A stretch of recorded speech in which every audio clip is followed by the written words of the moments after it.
Okay, nice. Doing the same thing again. Okay? These are they're linear equations. We're going to graph them. We're going to find out where they intersect. Okay? Wherever they intersect, that's the point that solves both of them. Emily, what do I do to this first one? X minus 2y equals negative 6. We put y on the other side of it. You want to do it that way? Okay. Let's add 2y to both sides. So now I have x is equal to negative 6 plus 2y. We're going to take 6 off on that side. Add 6 to both sides. So now I have x plus 6 is equal to 2y. Divide each side by 2.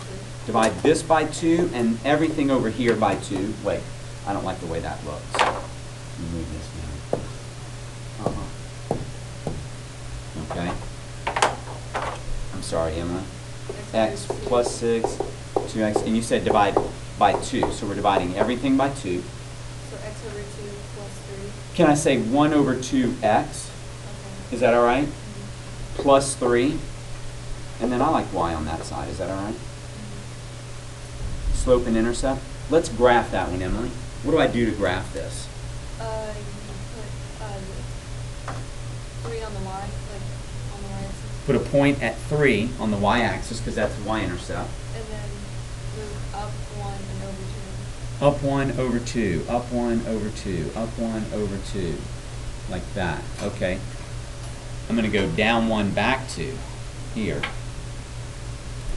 Okay. Let's see what happens with the next one. Sophia, help me change this next one. It's x minus 2y is equal to 2.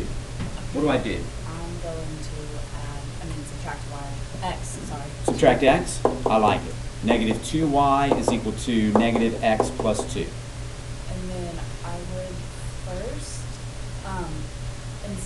would I divide by negative 2 first, or would Yeah, because I want to get y by itself. Okay. So just divide this by negative 2, this by negative 2, that by negative 2. Okay? What does this give us?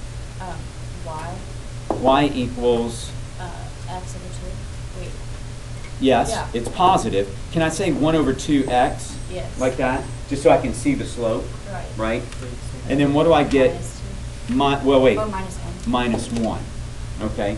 Now, James said something, but I'm going to ignore him for a moment because I'm going to give someone else. Do you notice anything about these two before I even start graphing it, Cecilia? Yeah, They have the same slope. And what do we know about lines that have the same slope? They're parallel. And what do we know about parallel lines? They don't intersect, which means that there's no solution to this system. Each of these equations has infinite solutions. But there's not a common solution to both of them. Watch what happens. Minus 1, right? And then we're going to go up 1 over 2, up 1 over 2, up 1 over 2. These things are never going to hit each other. They are parallel to each other, which means they have no common solution. That's not bad, Mr. C. Pretty straight line. They're never going to intersect. So there's no solution to the system. That's it. Let me ask you this. What if after you change lines, you get the exact same equation? They have infinite solutions. Thank you, SK. So there are 3 possibilities. They can cross in one spot and have one solution. They can cross in no points and have no solutions. Or they're actually, one line falls right on top of the other and they have infinite solutions in common. All right? Okay, nice job.